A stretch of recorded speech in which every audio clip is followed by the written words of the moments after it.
My name's Mark Camborne, and I'm the last from the 5 local authorities on Merseyside to speak to you, and I must say, first of all, what a pleasure it is to be here speaking to you on behalf of Wirral. And I've entitled my presentation, Why Choose Wirral? Where is Wirral then?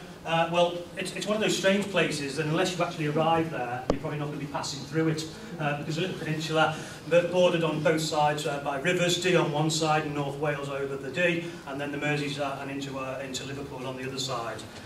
We're about 60 square miles, and we have a population of 312,000 people.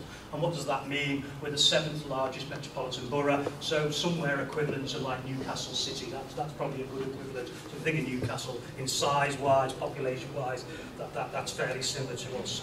Excellent road and rail links, and we obviously use, we have the airport across the water at Liverpool, and we're well served by the Ro-Ro ferry as well, going across to Ireland, Isle of Man, etc., etc. So that's where we are.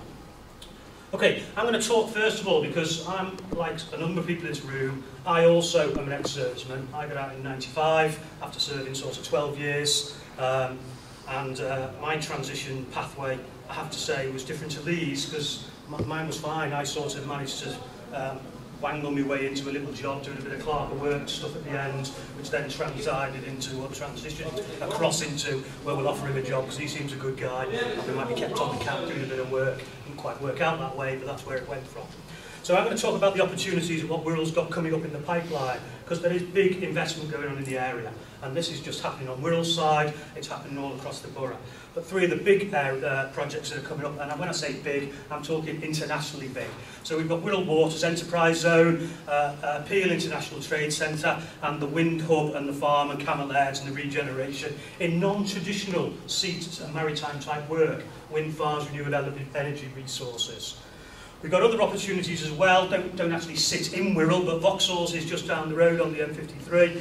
We've got Unilever Research, which does international famous company, Port Sunlight Village, those with an antique, or into the Antiques Roadshow. We remember 2 shows from Port Sunlight, talking about the model village, etc. there, and other new opportunities. What do they mean in scale-wise? Well, the Wirral Waters Enterprise Zone is absolutely huge. I mean, it's led by Peel. They have a proven track record. Look at the Trafford Centre, look at Salford Quays. It takes a bit of time. It's a 30-year project, if you like. It was the single biggest planning application to be placed in the UK, and when planning permission was granted on the 3rd of August. £4.5 billion worth of investment, which has started on its way forward, and anticipated 20,000 jobs. We've also got the International Trade Centre, a separate project, but as part of it, working with colleagues from across the international boundaries into China, wanting to set up again £250 million investment, joint venture with the UK, £2.5 billion square feet, 3,000 new jobs, and will be, 1,000 international companies exhibiting, selling, assembling, distributing, and all the jobs and infrastructure that goes with that. So, from these, and our third one, the West Coast Offshore Wind Hub, wherever you are in the liking them or not liking them, it's there. There's lots of them going on off the coast, wind farms, renewable wind energy and research. We've got a big technology park. Camel Airs has seen a rebirth, new people coming in, apprenticeship schemes. So really for your family coming into the area, these things are happening now as we speak. A number of people leaving the forces won't necessarily be, at this stage, the ones being made redundant. They'll be leaving the forces through their own choice, their own decisions in life, or coming to the end of their service contract. Leaving there, some of them aspiring to be entrepreneurs, set up their own businesses. Like all the boroughs, we encourage new business starts, lots of arrangements in place for that. Come and speak to us, we can put you in touch with the right people. Preferential rates, preferential opportunities to come and settle into Wirral, taking your new idea from concept to delivery maybe. Okay, what else do we do on Wirral? Specifically Wirral, we've taken a decision in our council, we support our armed forces, we're very proud to support our armed forces. We've only just come from the Remembrance Day parades on November the 11th. We spend £100,000 on our war memorials across the borough in these times of austerity. We have an armed forces champion who is our mayor, so every time the mayor comes on board, we have a new one every year, they take on that mantle of armed forces champion, supported by me, if you like, and some of our colleagues across the borough. What other specific things we do in our revenues and benefits side? So if you're coming into the borough and you're looking for housing and you're looking for assistance, Wirral has taken a decision to disregard 100% parts of from our calculation: war disablement pension, war pensions scheme with the new Armed Forces Reserve, and the regular guaranteed income. So those things do not count in our calculations towards our benefit entitlement. We have above average processing time for housing benefit applications of 19 days. We have a range of one-stop shops and online facilities to provide advice and assistance. And we have detailed information on our website, which you can see the link there, or come and speak to us at our table. We think we have unrivaled in the North West school provision. Increasingly, Wirral schools, in fact we've got a number of schools at the top 100 of the Times list that was only just recently produced. But we have excellent GCSEs and A-levels above the national average. We still have a grammar school system on the Wirral, which I know a couple of the other boroughs do.